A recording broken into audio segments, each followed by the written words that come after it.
Ja, Steve Pelletier initially, Mike Deskis initially, Billigana Bushashin, Kinlachini Dasha Billigana Dashnala. Welcome back to Res Ball, where I'm about to get heat for the title of this podcast. Liam McNeeley and white guy stereotypes. I mean, come on. Anybody that followed this draft and had Liam McNeeley, the taller white guy that can shoot threes. We all know this story as well, but there's a lot more to Liam McNeeley's game. Also, looking at the stats, you got to throw the injury here in context. A lot to dive into with Liam McNeeley, who I like quite a bit. So let's get started with Liam McNeeley right about now. Liam McNeeley hails from Richardson, Texas, but you don't really think of him as a Texas guy. He spent 2 years there before going to Montverde. He's a Montverde guy. If you follow high school basketball and know all about Montverde, then you're always in tune with these dudes. First season at Montverde for Liam McNeeley, 13.7 points per game, 4.5 rebounds, 1.2 steals per game. Some things to consider too. 3-point percentage for season at Montverde, 52 of 116 from 3-point range. That's 45%. And then Liam McNeeley also shot 84% from the free throw line.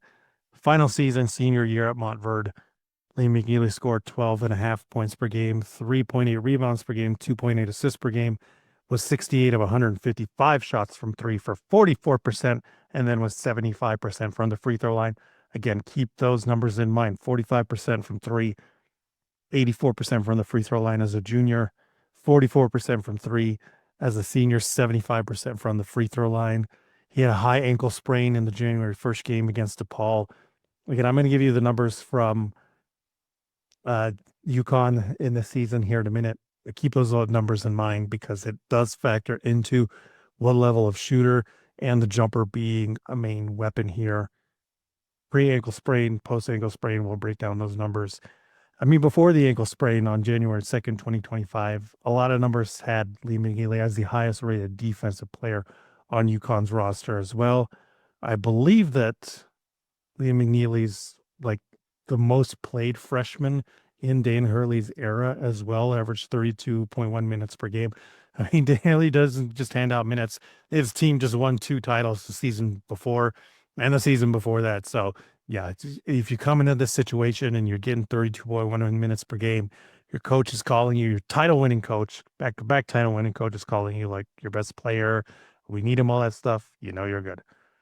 At UConn this last season, Liam McNeeley only played in 27 games, limited due to that high ankle sprain he suffered January 1st, 2025 against DePaul.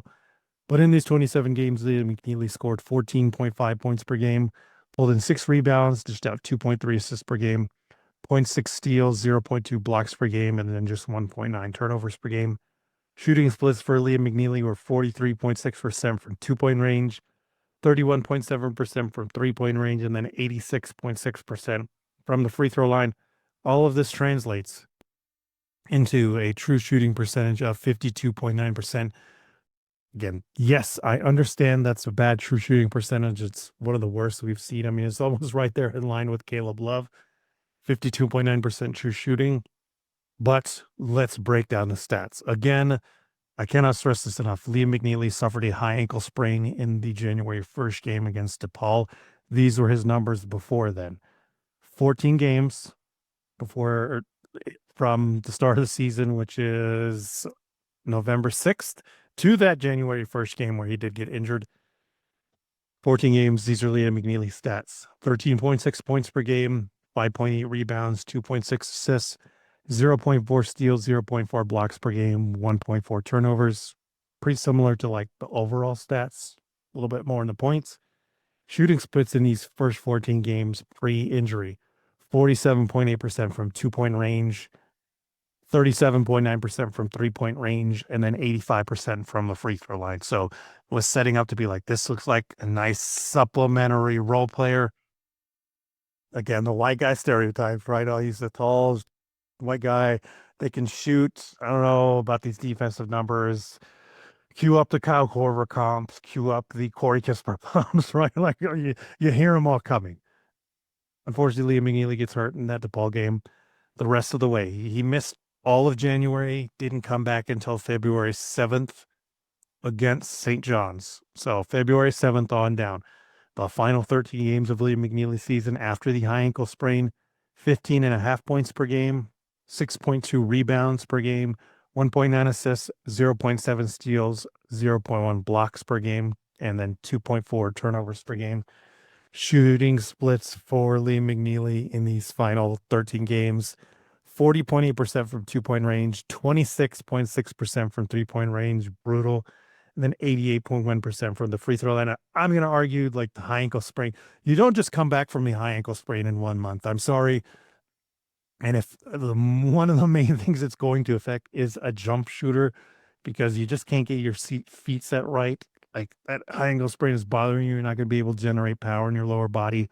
So the overall numbers, I understand in that 52.9% true shooting, 31.7% from three, 43.6% from 2-point range. They look bad, but remember the post ankle sprain, high ankle sprain numbers. I believe it's drugged down by that, number one, and also the pressure being put on UConn like big time in these last 13 games, where they're the back-to-back champs, right? They're defending the title, they're defending the belt, and they don't have a leading scorer. Like Liam McNeeley was kind of their guy. Alex Caraban's production went down. Sandiaro's production kind of like went up and down. They didn't really have anybody outside of that. So once Liam came back, they're like, we need you to score. And they're definitely feeding him shots, even though he might not be ready. And it did increase the points, 50.5 points per game, increase the rebound, 6.2 per game. So he still produced. It's just, you're still dealing with the ankle injury. You come back into this situation where we need you to help us win more. You go 8-5 down the stretch. It is a tough situation for a freshman to come into, to be relied upon as primary number one, number two option. Still deal with that ankle sprain. I think he still maintained like a really good level after this. And he had 38 against Creighton in his second game back on February 11th. I think he really struggled after that. It wasn't really again until the Villanova game on the 18th where he scored 20 points. Everything else like 11, 17, single digits. And then at least in the final game against Florida in the tournament, 22 points in that game. Didn't shoot it well from three, but you saw the overall impact, free throw line, all that stuff. Still had flashes post ankle injury, but I think still, again, think about Liam McNeeley in those two halves of the season. 14 games pre-ankle injury, 13 games post-ankle injury. I think you have to put a positive spin on this no matter what for him to gut through that. It's hard to come back from the high ankle sprain again in a month. It's still going to bother you. So he still put in that work and still put in to help his team go 8-5 down the stretch and have still some flashes of great games. The St. John's game against Villanova, or Creighton, excuse me, the game against Creighton, the game against Villanova, and then final game against Florida. Still, you're flashing even though you're in pain and trying to gut through it. Liam McNeeley measured in at 6 foot, 6 3/4 inches tall without shoes. So he's 6'7", 6'8" in shoes, 214.6 pounds with a 6'8.5" inch wingspan. So, I mean, there are going to be people dock him of like, it's almost a 1-to-1 wingspan, but that's good. It's a good wingspan. 6'8" and above wingspan is good. And this is somebody who's looking to play a small forward or power forward. So 6'6" 3/4 inches without shoes, 214.6 pounds, and then 6'8.5" inch wingspan. Let's look at the shot chart. If you're on YouTube, you notice we got Liam McNeeley, we got Drake Powell, we got Nick Clifford. This is the section of players I have to call like the do-it-all role players, where they can create some, they can play some defense, but you're mainly relying on them to be a supplementary guy. Think of like a Tayshaun Prince. In today's NBA, think of like Dorian Finney-Smith, Royce O'Neal, these kind of guys. And all three of the guys are probably more forward. Nick Clifford's going to be more of a wing, like guard / forward. But all these guys, like clear role player potential that could be at a high level. Again, Liam McNeeley's shot chart is really hard to look at because there's a lot of blue. 31% on above the break threes, 35 of 113 shots. Only took 15 shots in the mid-range. That's a positive thing, in my opinion. Again, the white guy stereotypes, right? You think he's not going to get to the rim. You think he's not going to want to get physical. Well, 73 shots in the paint, only knocked down 23 of them, 31.5% there. And then 44 of 73 at the rim, 55.8%. None of those are good. But again, part of it is the ankle injury. Anybody that could break down the shot chart pre-ankle injury, post-ankle injury, I guarantee you, you're going to see a lot more blue after that ankle injury because trying to get in there and trying to really mix things up while Alex Caravan isn't like shooting it particularly well from three, like Samson Johnson, and interior presence isn't really there. You know, it's a lot to put on an 18, 19-year-old kid to do that stuff at the rim. But there's something out to consider that the shot chart doesn't show, which we'll get into here in a minute. And then 8 of 29 from the corners, 27.6%. And Liam McNeeley did take those logo threes, those ones that are way out there 3 times. Is 3 of 3, 100%. I mean, matters. Break it in these medium zones, trying to find Liam McNeely's spots. Again, let's throw out the mid-range stuff. It's like 5 shots from one baseline, 5 shots from the other baseline, 5 from the elbow. It's such a small sample size, it doesn't really count. 6 of 13 from left corner, 46.2%, 12 of 16 from right corner, 12.5%. Now we get in areas where I think this is concerning. It's clear he's one side dominant. The left corner, he's really good. The right corner, not so much. This is something definitely he has to work on. Nobody's going to be giving the ball to Liam McNeeley to create a ton. And at that size, 6'8", 6'7", and this track record going back to high school of being a plus 40% three-point shooter, I'm sure you're going to be the guy that's parked in the corner. I mean, again, there's a white guy stereotype probably fits.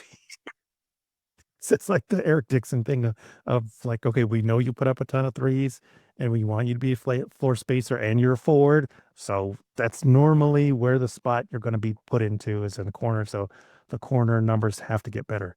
10 of 13 from right wing, 31.3%. 11 of 41 from top of the key, 26.8%. And then 14 of 40 from the left wing, 35%. Averaged from left wing, not average, really bad from top of the key, below average from right wing.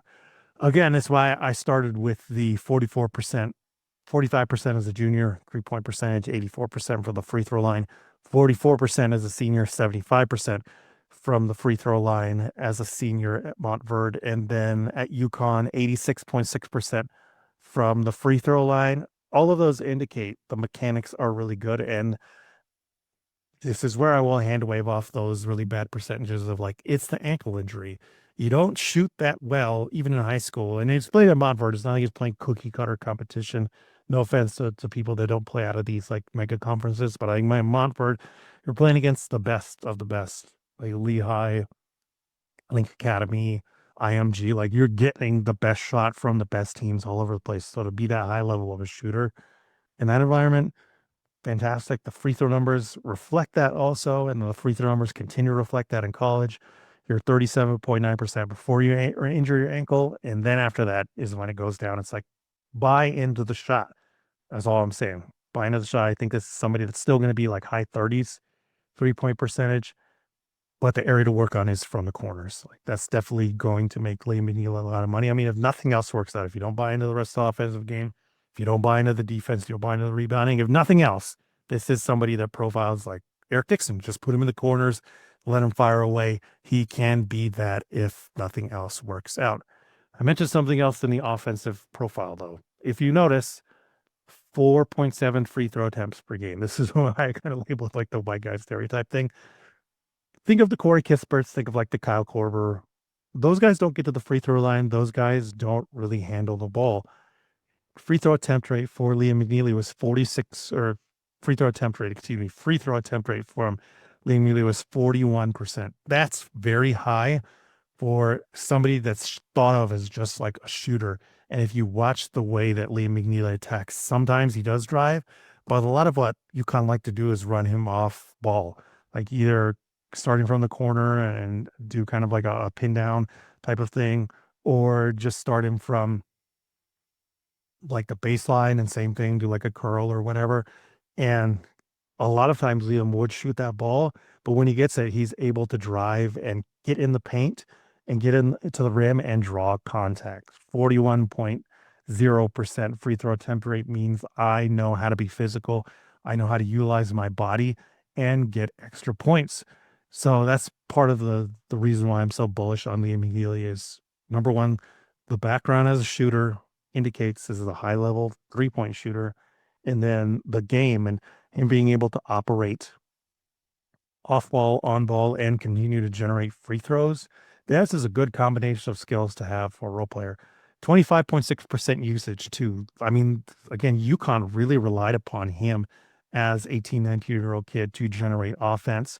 And why their season went kerplunk a little bit is because once he got injured, they're like, oh man, we don't have anybody to really take away from Alex Caravan. I mean, Alex Caravan, I love Alex Caravan. I think he's a really good supplementary role player. But once Liam went out, it was clear like Alex can't carry the load. He's not as good at on ball as a Liam McNeeley is, who has a lot more to offer. 13.1% assist percentage to 11.9% turnover rate. I don't think Liam is going to ever be like a high level creator, but I think he's going to always continue to move the ball. He can pass a little bit on the move. 61 assists to 50 turnovers. It doesn't scream that, there's untapped lead, playmaker potential, but it also indicates when you give me the ball, I'm going to take care of it and move forward. And 11% turnover rate as a freshman, that's good. And 25.6% usage. It's a guy that I don't think a lot of people were expecting to be one of the primary ball handlers, one of the primary shot creators for UConn, and then 11.9% turnover rate. Really, really took care of the ball very well, generated those free throws, and go back to the shot chart. Again, got into the paint 73 times, got to the rim 77 times. A lot of those times he's drawing contact. He's drawing extra possessions on offense with those free throws. And he's not taking anything in the mid-range. That's one of the big things that should be pumped up about Liam is like he's not going to rely on that jump shot to bail him out. The difference between a Trey Johnson and Liam McNeeley is like Liam is like, I'm going to try and generate free throws. I'm not going to utilize my jumper anywhere else outside of 3-point range. If I am going to get in the 2-point arc, I'm going to get to the paint of the rim. And even if I'm super inefficient, I still want to draw free throws. But yes, runner floater, touch at the rim, something's got to give. The ankle injury does factor into this, but I think the percentages probably go up like 10-ish% for the paint and like 5-ish% for the rim. And we're looking at 41.5%, which is okay. And like 60.8% at the rim, which again is okay. I think that's probably where Liam McNeeley rounds out if he doesn't have the ankle injury and is able to get up and do a little more things. Again, it's fine. It still screams role player and somebody that shoots threes and gets to the line and is able to pass and move out of here and get things moving. Not going to kill you. My comp, because when you hear all that and you look at that, my comp for Liam McNeeley is Harrison Barnes. HB Harrison Barnes is like 6'8", 225. So he's a little bit taller than Liam McNeeley. Who knows what HB measured without shoes back then? Maybe it's the same size. 214 is Liam McNeeley. 225 is what Barnes has always been listed at. So a little bit less, but that's the same thing. If you look at Harrison Barnes' profile, shooter, and somebody that got to the free throw line, not necessarily somebody that created, did get high rankings in high school, went to North Carolina, but wasn't really like the primary guy, even though they did rely upon him for offense. And same thing once he got into the league, he got into Golden State, utilized that shot and free throw to be a really good role player for them, helped them win a title. Once his rookie deal was up, went to Dallas, and just, because he had all that time to develop, he utilized that jump shot. He had tightened the handle, could play make a little bit more. I think similar kind of thing could happen with Liam McNeeley because, again, the fact that UConn relied upon him so much for offense when that wasn't what people were expecting of him, the fact that he showed a little bit more playmaking, the offense, the whole offensive package screams like if I get more efficient at these things, in the 20-point per game scorer like that for Harrison Barnes on a team that's just searching for something on offense, it's not out of the question. I don't think ultimately that's what Liam McNeeley is going to be, but I do think he's going to have a long career like a Harrison Barnes, who is supplementary role player, if you give him more usage, I think you're going to be more surprised than what you think he's going to be. But ultimately, not somebody you want as your even second option, more like third, fourth guy. Again, all three of these guys in this super role player type of tier, Liam McNeeley, Drake Powell, Nick Clifford, I kind of think of them as like the Tayshaun type of role where they're like the fourth or fifth starter. And they're so good. Like every last single team would love to have them as their fourth or fifth starter, which is, I think, what Liam McNeeley ends up being. Same with Harrison Barnes. Every team would love to have Harrison Barnes as their fourth and fifth starter. Found his way into Sacramento where he really worked well.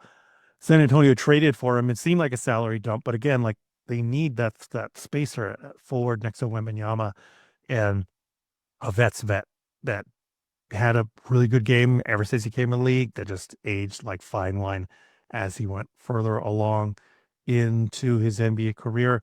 I have Liam McNeeley up in my top 10. I have him at 8. He's the one guy that I don't know why people aren't higher on. If he doesn't get the ankle injury, I think him and Con Knipple are like pretty close. Con probably is the better passer, maybe the better defender, but that's hard to tell in college versus the NBA. I think Liam's athleticism shows up a little bit more, definitely more fluid, but Con's defensive numbers and like film, like it speaks for itself. He might look fat and slow, but on defense, he sure knows how to keep guys away. With Liam, I think it's a little less than that. He's probably more of a positional defender than like somebody you want to trust on switches and things like that. And again, think Harrison Barnes. Harrison Barnes isn't a bad defender, but that's not like his calling card. He's out there and he won't get you cooked. He will continue to put pressure on the defense with his offense, and he's able to utilize his size, especially at power forward, which I think is where Liam McNeely is going to spend most of his time. Like it's harder to cook somebody like that, 6'8", with 6'8" type wingspan. There are going to be some guys that have the plus wingspan and stuff, but at that position, you just got to maintain your ground. You have to be strong enough there, and then not get cooked when you do get on switches. So I think that might be a struggle for Liam, probably in his first year or two. But when you go to UConn, when you go to Montverde, like these are places that instill in you defensive fundamentals to where you know how to understand what the scheme is, where I can stand, and how I work off my other teammates. And I mean, on that Montverde team, he was not the worst defender, to be perfectly honest. Like it was probably Cooper, then Austin Newell, then Liam McNeely, because Derek Queen, I'm sorry, Derek Queen, you suck on defense. And then Robert Wright third, super small, feisty, but not so good. So I think Liam is solid on defense. Not going to be a fantastic playmaker, not going to be the shutdown guy, but definitely somebody that keeps your system and everything stable there and ends up being like a Harrison Barnes when all is said and done. Film things to look at on YouTube. Film session from Hardwood Hoops Central NBA Draft Green Room, 1 hour, 58 minutes, 41 seconds. Again, go take a look at all this stuff. Look at the pre-injury, post-injury stuff. All the film on Liam McNeely you want from Hardwood Hoops Central NBA Draft Green Room. You want something shorter than that? College basketball scouting has a nice scouting highlights on Liam McNeely, about 7 minutes, 35 seconds. And of course, my guy Cash Iggy has a bunch of Liam McNeely games. Again, remember, January 1st, the DePaul game should be your cutoff. Look at the games before then, look at the games after them to understand how the ankle injury impacted, but also to see how Liam McNeely generates free throws, is more than just a supplementary three-point shooter, and is somebody who understands position and where to be on defense. Liam McNeely, again, not just fitting into the white guy stereotypes of standing around, getting a three-point shot and being an unathletic dude that'll get cooked on defense. No. Liam McNeely, underrated offensive creator, fantastic, solid, all-around defender. Profile similar to Harrison Barnes. Keep an eye on next time where we continue in this like super role player preview, 3-man player preview with Drake Powell. We'll catch you next time. Look on it.